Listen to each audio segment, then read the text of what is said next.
Well, after graduating from college, in graduated college, I met Susan Day at DePaul University in open house fall of my senior year. And after we dated for a while, and then by my junior year, second year of law school, we were met her again, and we were married at Centenary and I Methodist Church here in Terre Haute in 1965. And then after that, I went for graduated from law school, was a law clerk to James E. Nolan, a district court judge, and then after Judge Nolan went to work for Ed Applegate in the U.S., an assistant United States attorney in Indianapolis. And then when the Johnson administration left the office, they turned, as a Democrat, they turned the office over to Republicans, and I found that I couldn't resist coming to work with my father-in-law, David I. Day Jr., and Howard Brattain and Morris Schwango. And they had a very interesting business, representing most of the Holman family interests. Well, as I was with the firm, and the Marshall Brattain Day and Schwango firm, Mary Holman at that time was chairman of the board of overseers, along with Hermine Haslam and a lady named Marilyn Pendergast. And I was on that board of overseers with the director, Howard Wooden, whose son was going to Wabash, and just got very interested hearing their interest in what all they'd done to help perpetuate the Swope Art Gallery, as it was to be established by request of Sheldon Swope. And his will, and in the I can't remember, in the 30s when he passed away. I do know that first was overseeing the trust for that, but it had a lot of Prussian bonds. It ended up being worthless. And so the Swope needed funds to stay in business after he helped establish that.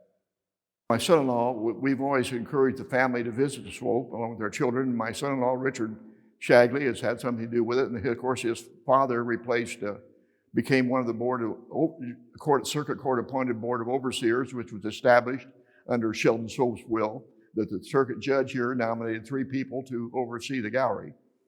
Being a graduate of Wabash College, I'm interested in James Otis Adams and Gookins, who attended Wabash before they became famous painters in Indiana, and the Swope Art Gallery has some of their paintings.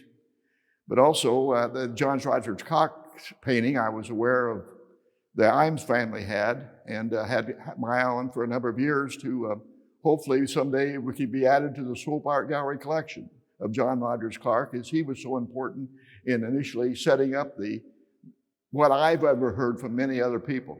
He did a wonderful job in establishing the art gallery of Hoosier, of early modern art. When he went to New York City, he knew what to buy and had interest, bought things that the Smithsonian is interested in. Our collection has been traveled around because of the famous painters that he selected at that time, when maybe he was the only one that knew what to buy. Well, our firm represented the Imes family, and after Ed Imes, Birch Imes passed away, and Ed Imes passed away, it was a gift. This painting, I learned, was a gift to Ed Imes and his wife when they were married, and I think it was painted in Wyoming, but they were contemporary. John Rogers Clark and Ed Imes Sr. were contemporaries and friends.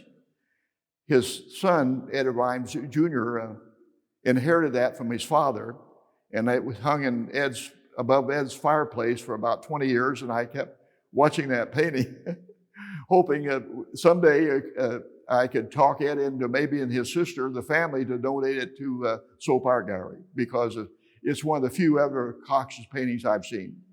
Well, another one of my clients was Richard Munch, and he was the nephew of Herman Munch, who was the professor at Rose-Hulman.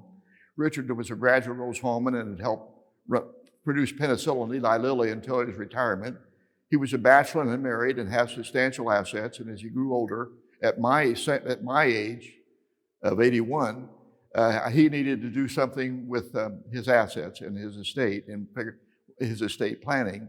And I just tried to convince Richard that it was important that he keep some of those assets in town to help the community and the arts. And I knew that Swope needed a cash flow.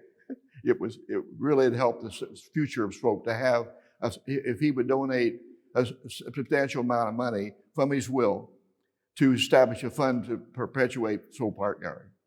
Well, I don't think, there's other people I've seen work for the Swope that are probably more deserving than I am. I'm just glad that what I have been able to do is not significant. I have not spent a lot of time as some other people do in meetings, but I'm glad I've been able to help the Swope.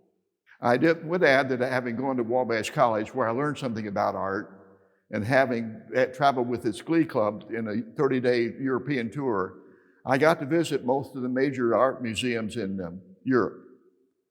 And this realized in their cultures, I was a modern European history major, art was always important to all those European countries. They had major museums, they supported the arts. And art adds to the intellectual and quality life of the community.